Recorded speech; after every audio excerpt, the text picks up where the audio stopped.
আসসালামু আলাইকুম প্রিয় দর্শক এই গল্পটি বনি ইসরায়েলের ৩ ব্যক্তির জীবন নিয়ে যাদেরকে আল্লাহ বিশেষভাবে পরীক্ষা করেছিলেন।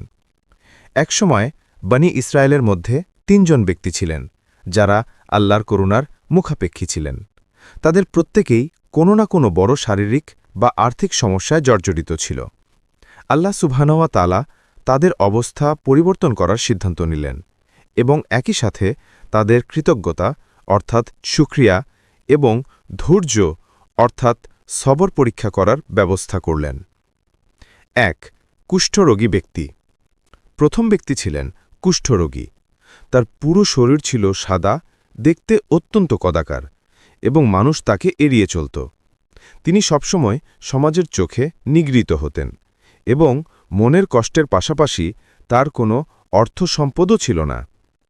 একদিন আল্লাহ তাআলা তার কাছে একজন ফেরেশতাকে মানুষের রূপ ধারণ করিয়ে পাঠালেন। ফেরেশতা তাকে জিজ্ঞেস করলেন, আপনি সবচেয়ে বেশি কি পেতে চান? রোগীটি উত্তর দিলেন, যদি আল্লাহ আমার এই রোগ দূর করে দিতেন, যদি আমার গায়ের রং সুন্দর হতো এবং মানুষ আমাকে ঘৃণা না করত, আর আমারও যদি কিছু অর্থ সম্পদ থাকত। তখন ফেরেশতা রোগীর গায়ে হাত বুলিয়ে দিলেন। আল্লাহর হুকুমে সঙ্গে সঙ্গে তার কুষ্ঠরোগ দূর হয়ে গেল এবং তার গায়ের চামড়া সুন্দর হয়ে গেল। এরপর ফেরেশতা আবার জিজ্ঞেস করলেন, এখন আপনি কোন ধন সম্পদ সবচেয়ে বেশি পছন্দ করেন? সে বলল, উট অর্থাৎ বা গরুর পাল।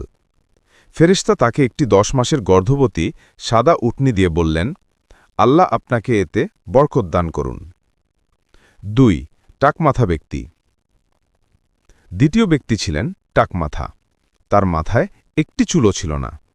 মানুষ তাকে দেখে হাসি তামাশা করত। তিনি খুবই দরিদ্র ছিলেন। ফেরেশতা তার কাছে গিয়ে একইভাবে জিজ্ঞেস করলেন, আপনি সবচেয়ে বেশি কি চান? টাকমাথা লোকটি উত্তর দিলেন, আমি চাই যে আমার এই টাকমাথা ভালো হয়ে যাক, যেন আল্লাহ আমাকে সুন্দর চুল দান করেন এবং এই কারণে মানুষের কাছ থেকে আমি যে ঘৃণা ও অপমান পাই তা দূর হয়, আর আমারও যদি কিছু সম্পদ থাকত। ফেরেশতা তার মাথায় হাত বুলিয়ে দিলেন। তৎক্ষণাৎ তার মাথায় সুন্দর চুল গজিয়ে উঠল। এরপর ফেরেশতা জিজ্ঞেস করলেন, আপনি কোন ধন সম্পদ সবচেয়ে বেশি পছন্দ করেন? সে বলল, গাভী অর্থাৎ বা গরুর পাল। ফেরেশতা তাকে একটি গর্ভবতী গাভী দিয়ে বললেন, আল্লাহ আপনাকে এতে বরকত দান করুন। ৩ অন্ধ ব্যক্তি। তৃতীয় ব্যক্তি ছিলেন অন্ধ। তিনি দুনিয়ার সৌন্দর্য দেখতে পেতেন না এবং জীবনযাপনের জন্য অন্যের উপর নির্ভর করতেন। তিনিও ছিলেন কপর্দকহীন। ফেরেশতা তার